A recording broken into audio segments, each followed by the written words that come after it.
और आप अब क्या कर रहे हैं? बीजेपी के साथ मिलकर यहाँ के पूरे जो नैसर्गिक संपत्ति है इसको लुटाने के लिए परमिशन दे रहे हैं। और कई भुवनेश्वर में एम्स, निसर, इंस्टीट्यूट ऑफ फिजिक्स, शिक्षा संस्थान, ये सभी जो हुए हैं ये सब हमारे टाइम में हुए हैं और ये कांग्रेस का देन है।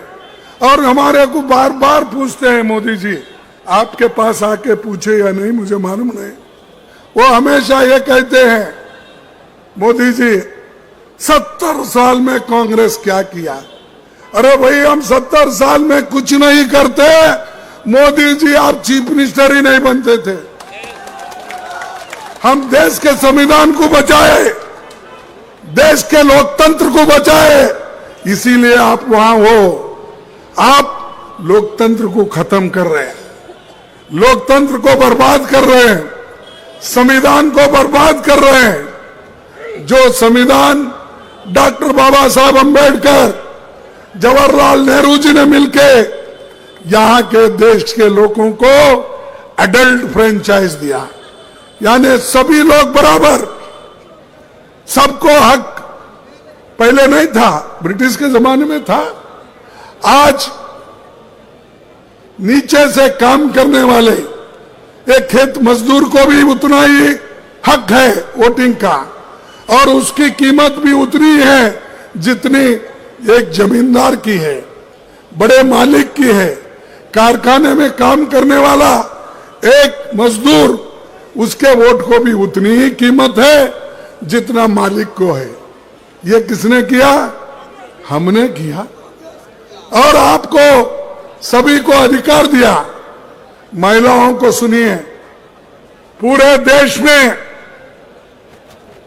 50 साल 100 साल के पहले जहां भी डेमोक्रेसी है वहां महिलाओं को वोटिंग का अधिकार नहीं था। जैसा कि मनु ने महिलाओं को कमजोर करने के लिए उनका काम उन्होंने बताया सिर्फ घर में ही रहना ठीक है, लेकिन ये नेहरू जी की देन है, अंबेडकर जी की देन है। जब आपको आजादी मिली, जब संविधान बना, उस दिन से जब वोटिंग राइट आ गई, महिला को भी उसी दिन मिला। यह इतिहास है और दुनिया में कोई ये काम नहीं किया, हिंदुस्तान ने किया। और हिंदुस्तान ने करके आज महिला को चाहे जिला परिषद, ग्राम पंचायत, एमएलए, एमपी, आज जो इतने लोग, बड़े बड़े लोग, महिला बहुत बड़े अपने पोस्ट पे है, ये सब हमारी देन है, कांग्रेस की देन है। और ये लोग कांग्रेस के खिलाफ रोज उठ के बोलते हैं।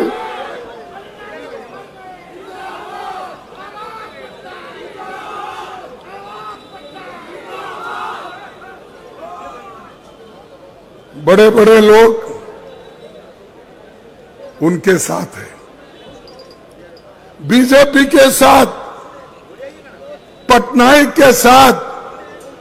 कौन है? अमीर लोग है, अमीर लोग। और गरीबों के साथ कांग्रेस हमेशा खड़ी हुई है। अरे यहां ओडिशा में 29% शेड्यूल ट्राइब लोग हैं, 16% एसटी है, एससी है, बैकवर्ड्स अधिक है। इसके बावजूद भी इन लोगों को कोई आज तक बड़ा काम नहीं मिला। ये पटनायक के गवर्नमेंट में कोई बड़ा आदमी या कई बड़े हुद्दे पे इन्होंने नहीं बिठाया। इसीलिए आप हिम्मत करो, एक हो जाओ, अपने हकूक के लिए लड़ो। मैं ये नहीं चाहता कि एक दूसरे से लड़ो, वो मोदी करते हैं डिवाइड एंड रूल, लेकिन मैं नहीं, मैं देश को एक रखना चाहता हूं। राहुल जी देश को एक रखना चाहते हैं। राहुल जी तो बोले भाई मैं तो मोहब्बत की दुकान खोला हूं, नफरत की नहीं, लेकिन यहां बीजेपी आरएसएस ये तो नफरत की दुकान खोल के बैठे हैं। और इसी के वजह से आपको होशियार रहना चाहिए। अगर आप ये कहें अरे सुनो भाई, सुने तो ही ज्ञान आता है, ज्ञान आए तो ही आप बोल सकते हैं। स्लोगन शाउटिंग मेरे लिए कले तो मैं खुश हो जाऊंगा, बाकी का समझ तो नहीं पाएंगे आप। देखो बीजेपी और आरएसएस इतनी बुरी है और उसके संग में इन्हों है। फर्ज करो अगर कोई आदमी, हम कहते हैं भाई ये विष के जैसा है, ये लोग बहुत डेंजर है, इसीलिए उनको दूर रखो, उनको टेस्ट मत करो, हमने कहा। अगर कोई ये कहता है भाई हम बोलते ये विष है, पॉइजन है, इसके पास मत जाओ, उसको देखो मत। अगर कोई ये भी कहता है नहीं वो विष है या नहीं, मैं जरा चाट के देखता हूं, तो क्या होगा? अरे तुम चाट के देखे तो भी मरेंगे, दूर से देखे तो उनका अन्याय अत्याचार भी तुमको मालूम होगा। तो जैसा ये आरएसएस और बीजेपी ये विष जैसे हैं, पॉइजन है, एक एक करके हमारे हकों को छीन ले रहे हैं। एक एक करके हमारे जितने भी हक थे, महिलाओं के हो, एसटी के हो, एससी के हो, वो सब खत्म कर रहे हैं। आप देखिए बाजू मणिपुर में क्या हो रहा है, हजारों लोग मर रहे हैं, महिलाओं का रेप हो रहा है, सैकड़ों गाड़ियां जल गए, घर जल गए। कहां है मोदी जी, कहां है बीजेपी? यहां सिर्फ हमको दिखाने के लिए वहां यहां ऐसा फिरते हो। जाके अपनी सूरत बताओ मणिपुर में, जाके बताओ नागालैंड में, तब आपको मालूम होगा। देश को एक रखने के लिए अगर कुर्बानी भी देना पड़ती है तो आपको देना पड़ेगा, क्योंकि आप में वो हिम्मत नहीं। जब इंदिरा गांधी जी को कहा गया,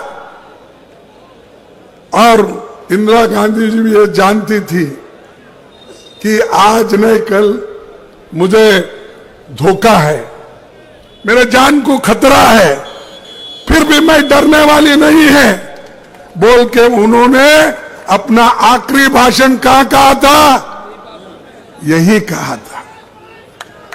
जो नेता ने आखिरी भाषण यहां कही, जाने का बाद उनके शरीर में 32 गोली डाल के उनको मार दिया।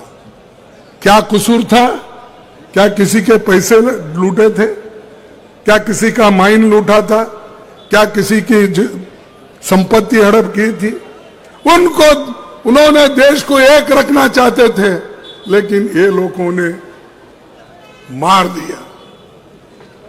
राजीव गांधी यही चाहते थे, जैसा मां देश को एक रखना चाहती है वैसा ही हम भी करेंगे। तब उन्होंने भी जब मद्रास में, चेन्नई में गए, श्रीपेरुम्बदूर में जब मीटिंग हो रही थी, तब एक महिला ने सीढ़ियों पे ठहर के स्वागत करते वक्त वो महिला अपने कमर पे मानो बम बनाकर लेकर बांध के लेके गई थी, और वो हार डालते डालते उनके गले में बम विस्फोट हुआ और राजीव जी के देह का, शरीर का टुकड़े टुकड़े टुकड़े हो गए। उनका सूरत भी कोई पहचानता नहीं था। उनका शरीर के हर एक भाग अलग अलग हो गए थे। वो किसके लिए उन्होंने किया? वो देश के लिए किया कि अपने लिए किया? बोलिए आप। फिर ये पटनायक को समझ में नहीं आता, ये आरएसएस को समझ में नहीं आता, ये बीजेपी को समझ में नहीं आता। ऐसे लोग हमारे देश के लिए जान दिए और मोदी जी सबकी जान ले रहे। वो ये जानते हैं, बट डालो हमारी बात नहीं सुनता, ईडी का रेड करो, इनकम टैक्स का रेड करो और आईटी का रेड करो। ये सब करके उन्होंने हुकूमत चला रहे। हम प्रेम से हुकूमत चलाए, एक दूसरे को गले लगा के हमने सरकार चलाई और आज जो कुछ भी है वो कांग्रेस की वजह से है। शिक्षा, दवाखाने, स्टील फैक्ट्रीज, पूरे देश में कुछ ना कुछ अगर दिखता है वो कांग्रेस का दिखता है। उनके क्या दिखते हैं? उनका कुछ नहीं। लोगों को लड़ाने के लिए चलो तुम लड़ते रहो, मैं मजा करता हूं बोल के वो लोग अपनी छवि बना लिए। तो आपको सोचना है। आपको और एक बात कहता हूं, ये आखिरी चुनाव है। मोदी अगर फिर से आए तो नई चुनाव होंगे, नहीं करने देगा और डिक्टेटरशिप आएगी। तुम मानो या न मानो, अभी भी देख रहे हैं आप। परसों ही हमारे पास के एक नेता को उधर लेके गए, इंडिया का गठबंधन का। कौन है?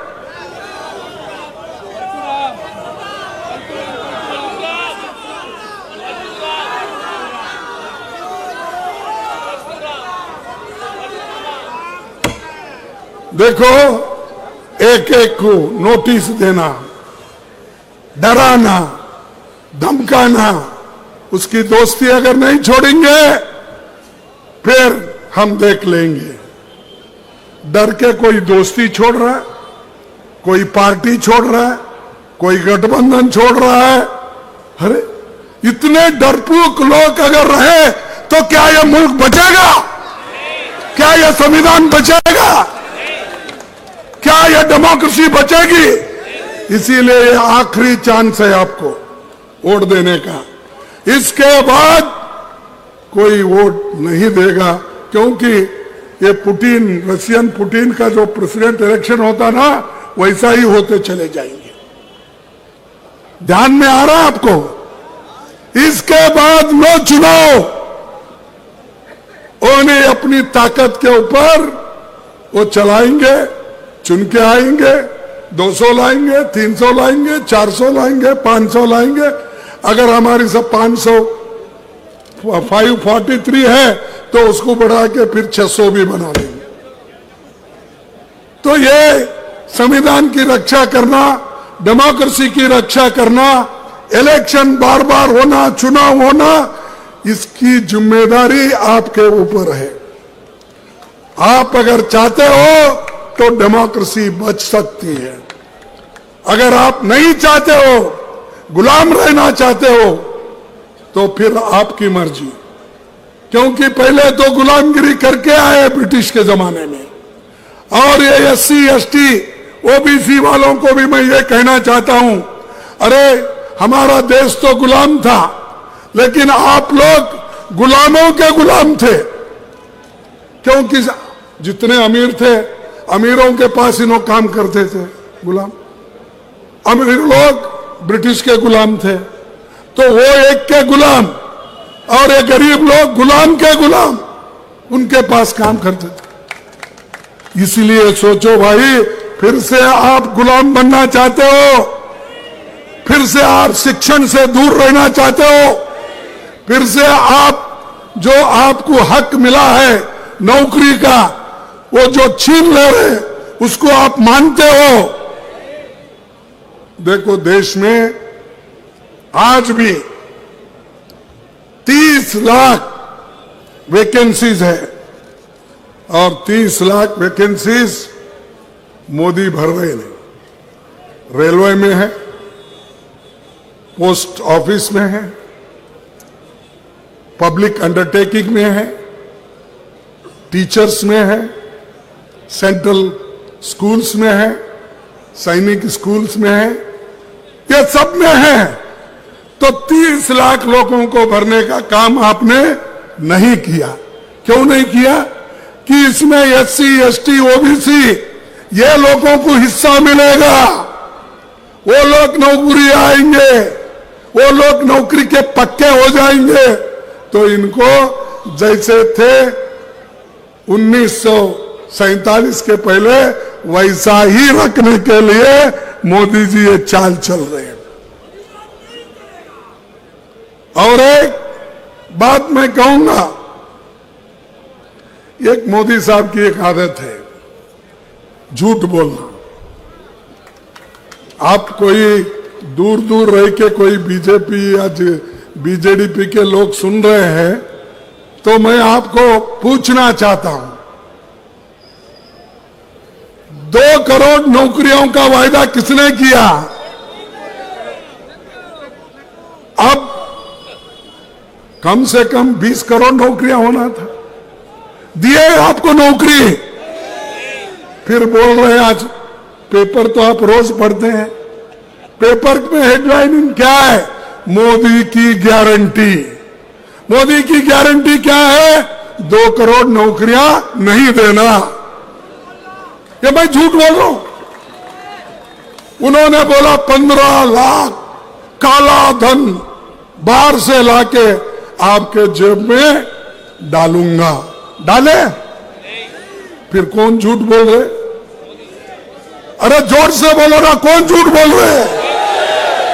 मैं झूठ बोल रहा हूं, राहुल गांधी झूठ बोल रहे, सोनिया गांधी झूठ बोल रहे। अरे आप बोले सो बात, हम अगर बोलते तुमको थोड़ा खिचखिचाहट होती है। आपने ही कहा, हम नहीं कहे। किसान की आमदनी 2 गुना करेंगे, किसने बोला? मोदी। किया? फिर झूठ कौन बोले? और झूठों के सरदार उन्होंने हो गए, कांग्रेस को गालियां देते। कांग्रेस क्या कर रही है? अरे हमने तो ये सब किया, बहुत कुछ है मेरे पास, वक्त कम है क्योंकि आप बहुत देर से इंतजार कर रहे हैं, इसलिए मैं उसको कम कर रहा हूं। ये आपने किया। हमने क्या किया? गरीब को काम मिलना, नरेगा योजना लाई, गरीब का पेट भरना, कम से कम बच्चों का, गरीब का 1 दिन की रोटी तो उसको मिले, 1 दिन का चावल तो मिले। तो इसीलिए मनरेगा स्कीम भी लाए और फूड सिक्योरिटी एक्ट भी लाए। आपने क्या किया? मैं 80 करोड़ लोगों को फ्री दे रहा हूं। अरे भाई, फ्री देने से पहले कौन दिए? कांग्रेस दिया। अब 5 केजी बढ़ा के उसमें रख के मैं इतना फ्री राशन दे रहा हूं, देश के लोगों को मैं, हमारे माताओं को मैं पेट भर रहा हूं। अरे मनरेगा हमने किया, फूड सिक्योरिटी एक्ट, क्या बोलते हैं उसको, अन्न सुरक्षा कानून हमने किया, और बच्चों को पढ़ाई के लिए हमने फ्री एजुकेशन किया। ये सब हमने किए, फिर भी मोदी जी झूठ बोलना नहीं कहते। उनके आदत है, पाप आदत से मजबूर है। अगर मोदी जी और पटनायक, यहां के चीफ मिनिस्टर, मिल के काम करके अगर आपको खुशहाली के तरफ ले जाते हैं तो ठीक बात है, लेकिन दोनों मिलकर और क्या किया? यहां ओडिशा से बहुत से हमारे नौजवान बच्चे बेंगलुरु जाते हैं, चेन्नई जाते हैं, बंबई जाते हैं, दूसरे तरफ जा रहे हैं। क्यों?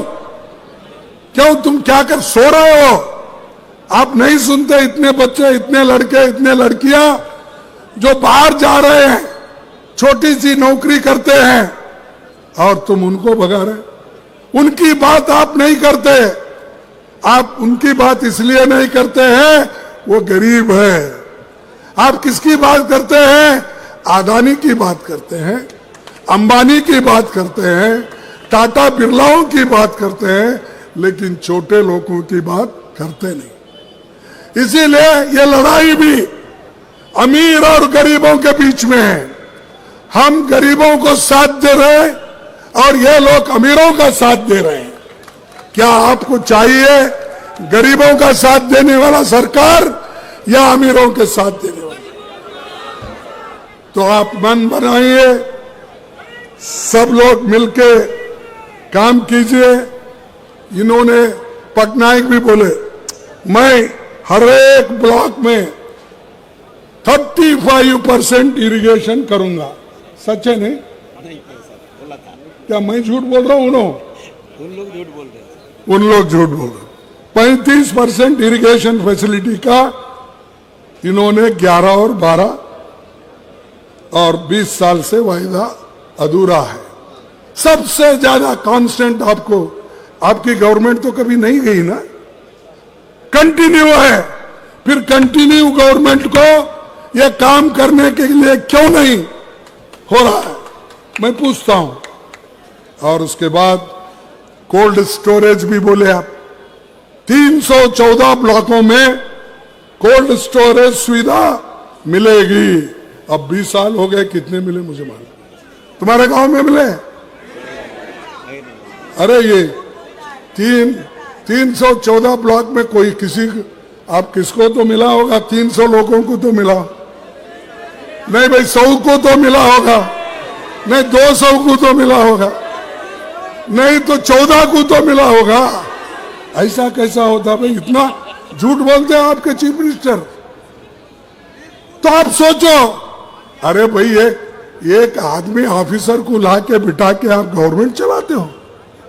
क्या यहाँ के नेता लोग जिंदा नहीं है? वो काम नहीं कर सकते?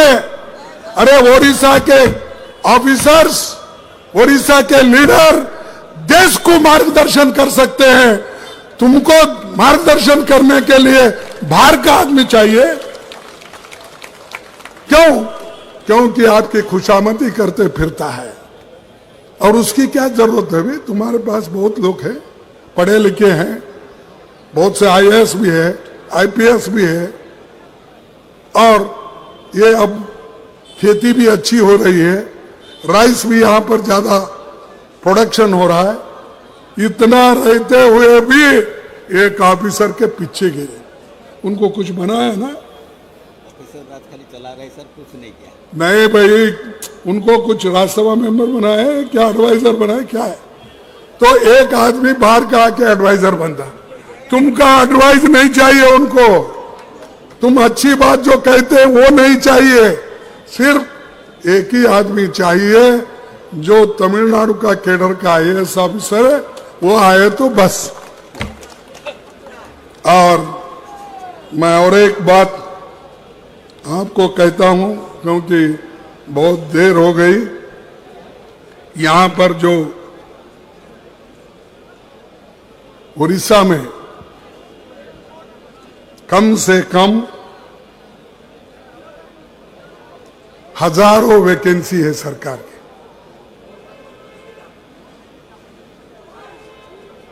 ओडिशा में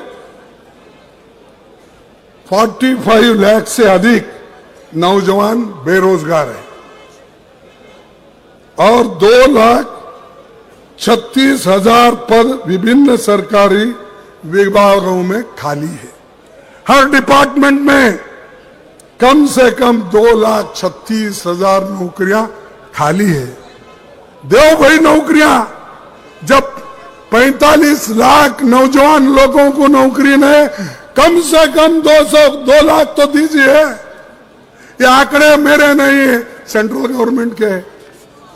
ये मैं नहीं बनाया, सेंट्रल गवर्नमेंट ने जो हमारे को पार्लियामेंट में कहती है उसका हमने नोट कर लेके आए हैं। और हमको मत सिखाओ कैसा चलाना, कैसा बोलना, कैसा। ये इनकी एक चाल है, गरीबों को तंग और तबाह करना और पार्टनरशिप में गवर्नमेंट चलाना। ये उनका एक हमेशा एक बहुत बड़ा ये साजिश है। और कई लाख लोग, कई लाखों रुपए लूटे गए माइंस में, 20,000 करोड़ रुपए चिटफंड में गए या नहीं गए? तो अब आप ही सोचिए, इनको फिर से अधिकार देना क्या? फिर से यहाँ के एमपीज को फिर आप वोट देकर फिर मजबूत करेंगे, करप्शन को मजबूत करेंगे, गरीबों को तबाह करने वालों को मजबूत करेंगे, गरीबों के हकूक छीनने वालों को आप मजबूत करेंगे।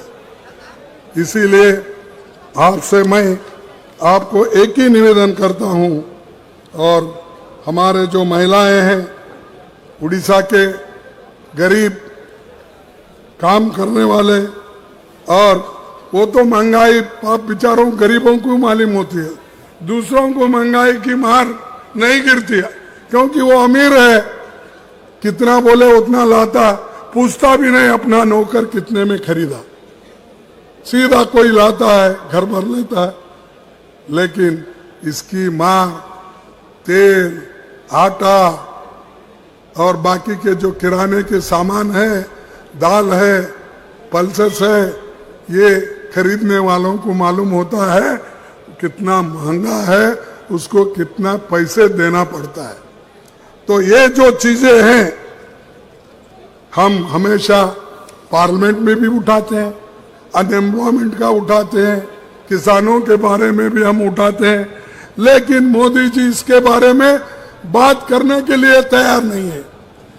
146 एमपीज को उन्होंने सस्पेंड किया, बाहर डाला, और जो कानून थे, जो गैर कानून थे, जो ठीक नहीं थे, पब्लिक के लिए ठीक नहीं थे, वो जो हम लड़ रहे थे, वो लड़ने वाले लोगों को एक एक करके 146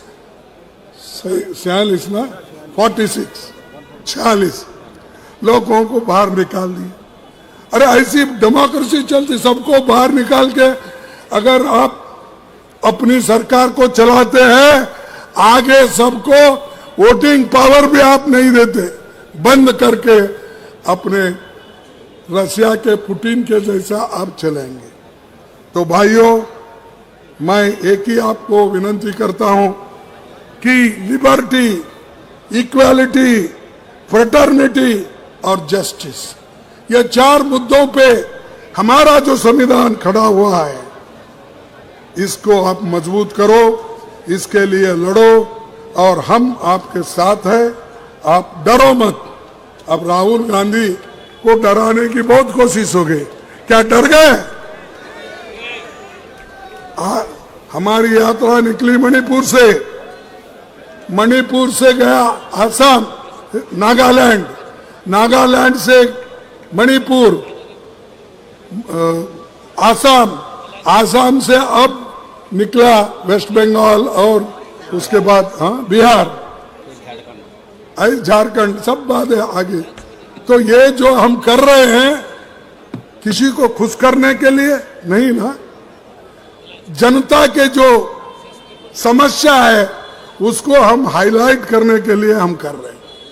तो इसीलिए भाई ये समझिए, सोचिए, और जो एक नौजवान लीडर कन्याकुमारी से लेकर कश्मीर तक पैदल चलता है जनता के समस्याओं को छुड़ाने के लिए, उसको साथ देना हम सबका कर्तव्य है।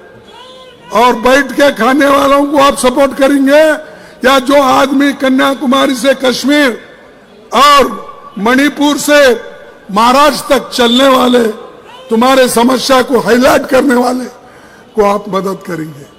बोलिए। तो इसीलिए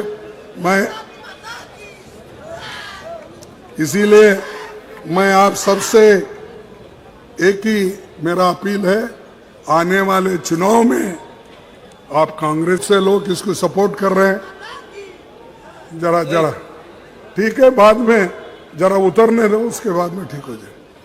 तो इसीलिए जो चंद लोग कर रहे हैं कि किसी एक व्यक्ति जाने से गठबंधन कमजोर हो गया। अब भाई देश में किसी एक व्यक्ति जाने से देश कमजोर होता है? नहीं, वैसा ही एक दो व्यक्ति जाने से गठबंधन कभी कमजोर नहीं होता। हम उभर के आएंगे, एक है, सब मिलके काम करेंगे।